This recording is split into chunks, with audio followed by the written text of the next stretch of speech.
So ayun no mga Repa Pips, ngayon may bagong project na naman tayo. Ngayon ipapakita ko sa inyo kung paano natin to pipinturahan ng sobrang kintab mga Repa Pips. Gaya ng nakita nyo sa intro kanina, napakakintab at hindi nag-fade yung kintab kahit hindi pa nararap mga Repa Pips. Bali ang unang ginawa ko dito is chinek ko muna kung spray can ba yung ginamit na pinampintura dito dati.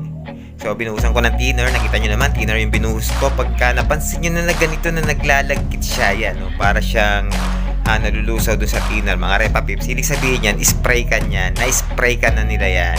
So need natin na bakbakin, tanggalin natin yung spray can na pinagpintura dito mga Repa Pips. Napakadali lang naman tanggalin ito mga Repa Pips. Pwede mo naman itong punasan ng thinner, pero ang problema dun is masyadong magastos sa thinner. So ang gagawin ko is mano-mano ko na lang itong babakbakin gamit yung cutter blade at saka papel diliya na magaspang. So, ganun lang yung gagawin ko dito para mabakbak. So, syempre, need ko na tanggalin lahat ng spray paint na linagay nila dito.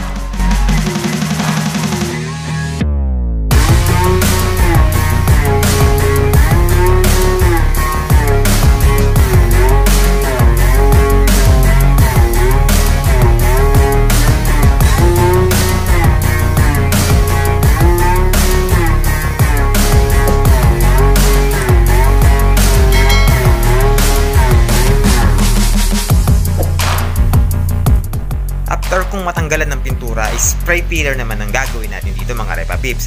2 to 3 coats ang gagawin natin kapal ng ating spray filler.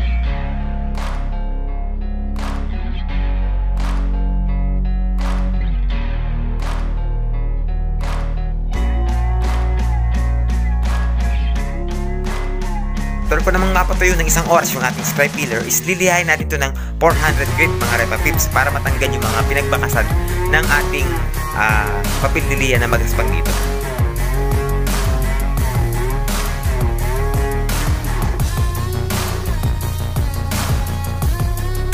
Pagkatapos nating mapino gamit yung 400 grit na papel diliya, is inumpisahan ko na itong sprayan ng ating base color na pinatimplahan lang natin sa paint center mga Repa Pips. Bali, triple coats yung ginawa ko dito at nag-interval ako ng tag 10 minutes mga Repaps.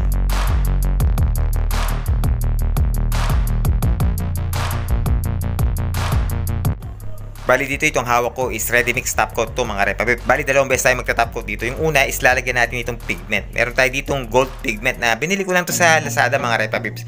So ihahalo natin to doon sa unang top coat na i-apply natin doon sa ating pininturahan na pairings kanina. Bali 2 full coats yung gagawin natin dito. Pwede ring 3 full coats dahil mas maganda, mas makapal, dahil pagka napatuyo natin to ng 1 oras, is lilihain naman natin to ng 800 grit na papel diliya. Tatanggalin natin yung nagbabalansuha mga Repa Pips bago tayo mag-proceed sa ating pinakahuling pang top coat na wala ng pigment. So pure top coat na mamaya.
Papatuyin natin to ng 1 oras mga Repa Pips. Pagkatapos lilihain natin to ulit ng gamit yung 800 grit naman. At bakit naman natin kailangan pang lihain? Siyempre para tanggalin natin yung nagbabalansuha dito mga Repa Pips.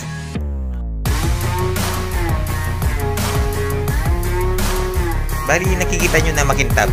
Oo nga, makintab siya, pero pagka tinutukan nyo to is mapapansin nyo na nagbabalansuha siya mga Repaps. So mas maganda na lihain muna natin to ng 800 grit tanggalin natin nagbabalansuha, tapos sasarado na natin ng pure na top coat clear. So bali ganyan lang yung pinaka technique niyan mga repapips, ni dyan na liyain ng mabuti. So wag kakatamaran yan yung pagliliya, kasi yun yung magdadala ng ating quality sa ating pinaka-finish mga repaps. Pero i-make sure nyo lang na hindi mapupudpud yung pintura, dahil pagka napudpud yung pintura is magre-retouch ka doon. Ako na napakahirap nun pagka ganun.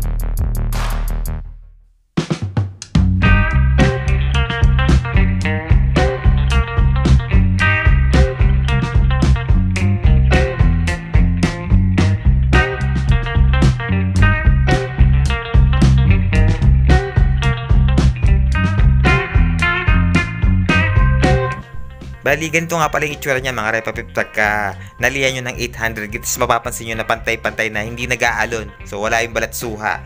So pagka napansin nyo na ganyan na, tigilan nyo na, dahil baka mamaya sumobra yung pagliliyan ninyo. Bali, ito yung ginamit nating top coat clear mga repapips. So meron tayong hitik dito. So yung ratio nito is 4:1 lang. So wag nyo nang iibayin yung ratio.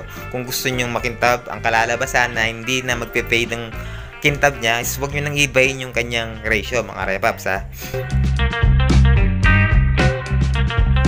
Bali, kapag nga pala nagtimpla kayo ng ganitong top coat, is make sure nyo na yung saktuhan lang mga repaps, Kung halimbawa may lakad kayo, is balak yung mamayang after 1 hour nyo patungan ng second coat, is hindi siya magje-jelly. Kasi pagka napasobra yung timpla nyo dito, is magje-jelly, sayang naman yung matitira. Bali, konti lang muna yung titimplahin ko mga repaps. Bali, di-divide lang natin to ng 4. So, yung divide 4 nito is ganun karami yung kanyang catalyst na ilalagay. Tapos hindi na natin lalagyan ng thinner. So, ganun siya katipid sa thinner. Wala siyang thinner mga repaps. Makakatipid tayo ng kahit pa paano.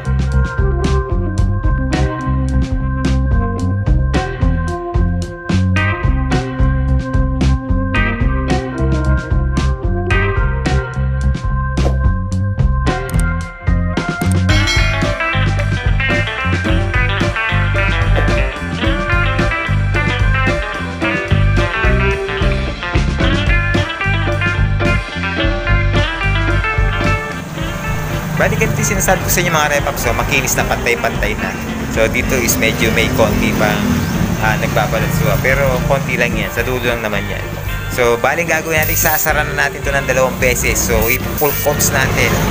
Ilalawa na natin mga repaps. At mag-interval tayo ng 10 minutes bago tayo mag-second coats.